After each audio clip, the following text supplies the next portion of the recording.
Grand Teacher relate les histoires de la finance. Aujourd'hui, nous allons vous emmener dans les coulisses de l'un des moments les plus incroyables de l'histoire des marchés financiers. Un jour où tout ce que nous pensions savoir sur une matière première essentielle, le pétrole, a basculé. Nous sommes le 20 avril 2020, en pleine pandémie mondiale. Et ce jour-là, le prix du pétrole brut américain, le fameux WTI, est passé en territoire négatif. Oui, vous avez bien entendu, négatif. Mais comment un baril d'or noir, indispensable à l'économie mondiale, a-t-il pu atteindre un prix de moins de 37 $? Prenez place, nous allons vous raconter cette histoire fascinante. Histoire réalisée par l'équipe Grand Teacher. Imaginez une salle de marché à Wall Street. Les traders, concentrés devant leur écran, fixent les chiffres qui défilent à toute vitesse. Il est 15 heures et quelque chose d'étrange commence à se produire sur le marché des contrats à terme du pétrole. Les traders, habitués à manipuler des millions de dollars d'actifs, commencent à sentir une légère panique. Le prix du pétrole baisse, chute même, et il continue de dégringoler. Mais pourquoi ? Revenons un peu en arrière. Nous sommes en avril 2020. La pandémie de Covid-19 vient de bouleverser le monde entier. Les avions sont cloués au sol, les routes sont désertes, les usines à l'arrêt. En quelques semaines, la demande mondiale en pétrole s'est effondrée. Personne ne veut de cette énergie qui alimente d'ordinaire à la croissance. Mais pendant ce temps, la production de pétrole, elle, continue. Les pipelines sont pleines. Les cuves de stockage saturées. Même les tankers flottant en mer sont remplis jusqu'à ras-bord. Plus personne ne sait où mettre ce pétrole qui, quelques mois plus tôt, était encore la ressource la plus convoitée de la planète. Il n'y a plus de place.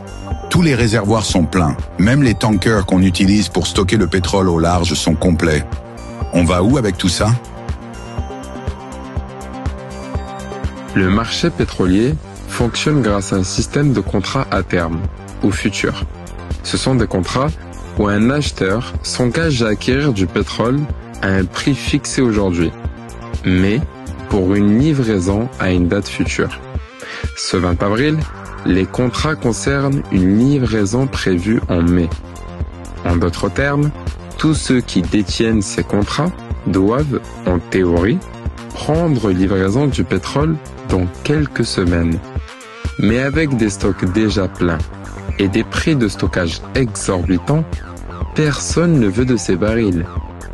Les investisseurs, souvent des spéculateurs qui achètent ces contrats pour les revendre à profit, se retrouvent pris au piège. Je dois me débarrasser de ces contrats avant la fin de la journée, sinon je vais devoir prendre livraison de 10 000 barils de pétrole le mois prochain. Où est-ce que je vais les mettre ? C'est là que tout bascule.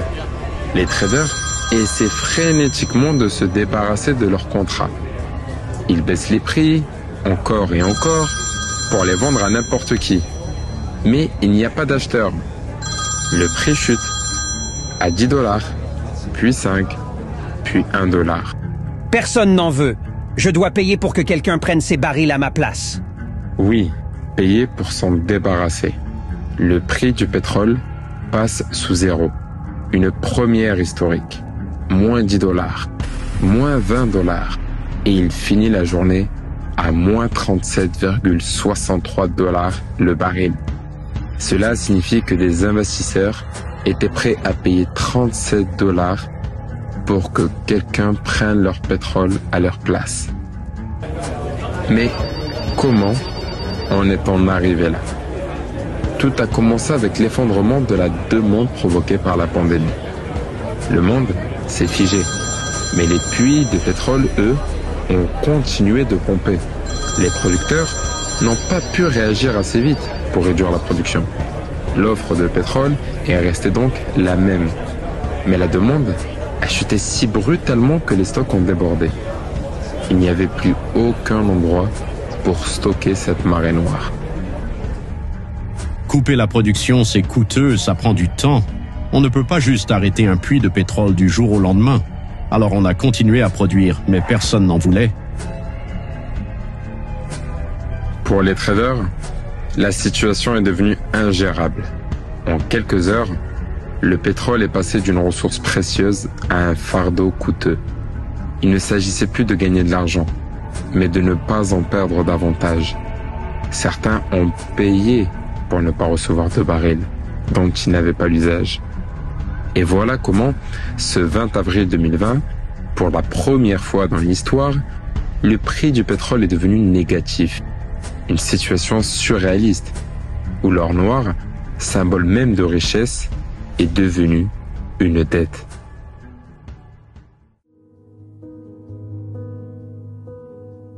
Cette journée a laissé une empreinte indélébile sur les marchés financiers, mais aussi dans la mémoire de ceux qui l'ont vécu. Elle a révélé les vulnérabilités d'un système globalisé où l'interconnexion entre production, stockage, transport et demande est plus fragile qu'on ne le pense. Aujourd'hui, le marché du pétrole s'est rééquilibré. Mais cette journée reste un rappel brutal que dans le monde des marchés, tout, même l'impensable, peut arriver.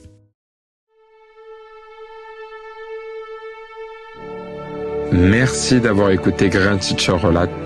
Nous espérons que ce voyage au cœur de l'effondrement du prix du pétrole en 2020 vous a fasciné autant que nous. Restez à l'écoute pour de nouvelles histoires captivantes sur les mystères des marchés et des finances mondiales. À bientôt.